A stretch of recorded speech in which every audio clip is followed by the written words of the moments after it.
Hello friends, आप सबका हार्दिक हार्दिक अभिनंदन है हमारे इस चैनल पर।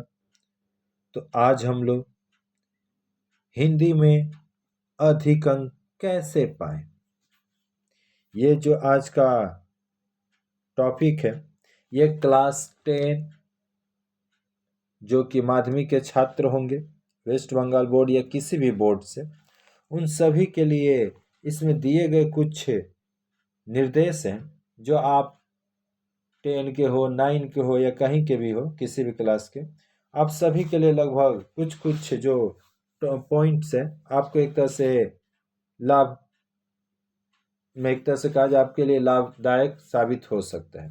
तो हिंदी में अधिक अंक कैसे पाएं, तो अक्सर छात्र छात्राओं को यह शिकायत रहती है कि हिंदी में अधिक अंक नहीं आते। क्या आपने इसके कारणों पर कभी गौर किया है? शायद नहीं किए होंगे। अगर आप निम्नलिखित बिंदुओं को अगर ध्यान में रखकर हिंदी परीक्षा की अगर तैयारी करते हैं तो आप निश्चय ही अच्छे अंक प्राप्त कर सकते हैं।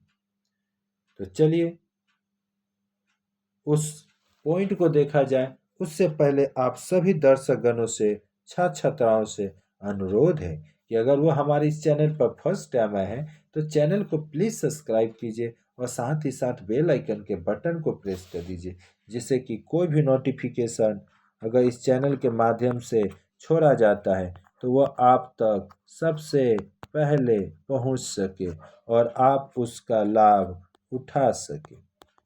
क्योंकि इस चैनल पर कक्षा 1 से लेकर कक्षा 10 तक ऑल सब्जेक्ट, साथ ही साथ 11 और 12 का आर्ट्स ग्रुप के सभी वीडियो एक तरह से उपलब्ध किए जा रहे हैं। साथ ही साथ फर्स्ट, सेकेंड और थर्ड यूनिट टेस्ट के सारे प्रश्न पत्र आपको यहाँ पर देखने को मिल जाएंगे, सॉल्व और क्वेश्चन पेपर भी। तो चलिए वीडियो में आगे बढ़ते हैं। अगर ये वीडियो अच्छा लगे तो अवश्य अपने दोस्तों में शेयर कीजिएगा, क्योंकि हिंदी भाषा भाषी बहुत कम ही ऐसे चैनल हैं जो आपके लिए हमेशा तत्पर रहते हैं। तो पहला जो पॉइंट है, बोर्ड द्वारा दिए गए निर्देशों का आपको पालन करना है जी। जो भी बोर्ड आपको निर्देश दिया है ना, ठीक, जैसे कि आप इससे पहले हमारा जो क्वेश्चन पैटर्न है उसको जाकर आप वीडियो देख लीजिए कि आपको कौन कौन से, मतलब कहा जाए तो कहाँ से पढ़ना है, कहाँ से नहीं पढ़ना है। जैसे कि बहुत सारे प्रश्न होते हैं, जैसे बहुविकल्पीय प्रश्न, लघु उत्तरीय प्रश्न, दीर्घ उत्तरीय प्रश्न, अति संक्षिप्त उत्तरीय प्रश्न। तो कौन से प्रश्न आपको कितने नंबर के आएंगे, कहाँ से आएंगे, नहीं आ सकते हैं, ये सारा पढ़ाई आपको एक तरह से कहा जाए इन सभी की जानकारी के लिए आपको हमारा जो वीडियो है, एक तरह से क्वेश्चन पैटर्न, उसको आप अवश्य जाकर देखिए। फिर उसके बाद देखिए आप में क्या एक तरह से तरक्की होती है आपकी, क्या एक तरह से कुछ अलगाव देखने को मिलता है।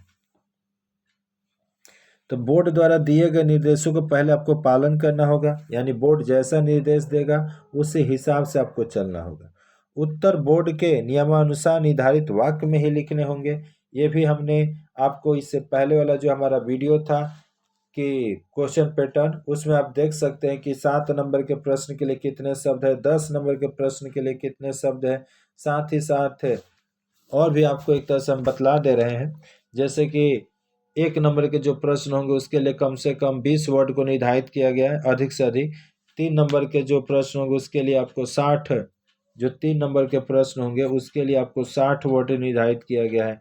वही आपके जो 5 नंबर के प्रश्न होंगे उसके लिए आपको 150 वर्ड निर्धारित किए गए हैं।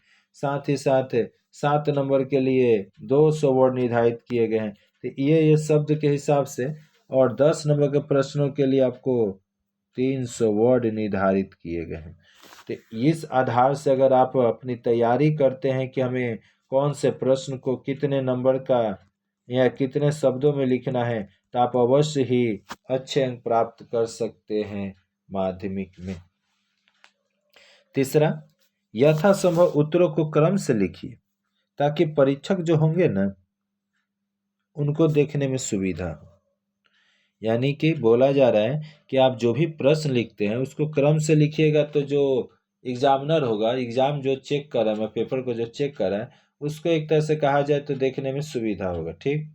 और चौथा है अपनी लिखावट को यथासंभव साफ सुथरी रखिए। ठीक, जितना हो सके साफ सुथरा रखिएगा तो आपके लिए बहुत ज़्यादा बेनिफिट होगा। आगे है कि संपूर्ण पाठ का अध्ययन करिए। जितना भी पाठ है ना, सभी पाठ को अध्ययन कीजिए ताकि विषय पर आपकी पकड़ बनी रहे। ठीक। और छठा नंबर देखिएगा, पाठ से जुड़े हुए जो भी एक तरह से कहा जाए तो पाठ से जुड़े हुए जो संधि है, समास है, उपसर्ग है, प्रत्यय है, इन सभी को अच्छी तरह से अपना अभ्यास करते रहें। ठीक। अब जो पाठ से जुड़े हैं, साथ ही साथ 7 नंबर, पाठ से जुड़ी टिप्पणियों को तैयार करना बिल्कुल ना भूलें। टिप्पणी, ठीक, यानी किसी वर्ड के बारे में किसी वर्ड जो दिया रहेगा उस पर आपको कम से कम 10 लाइन 5 लाइन उसके बारे में विशेष नॉलेज रखना होगा। 8 नंबर देखिएगा, वर्तनी यानी स्पेलिंग तथा व्याकरण संबंधी अशुद्धियों से आपको बचना होगा।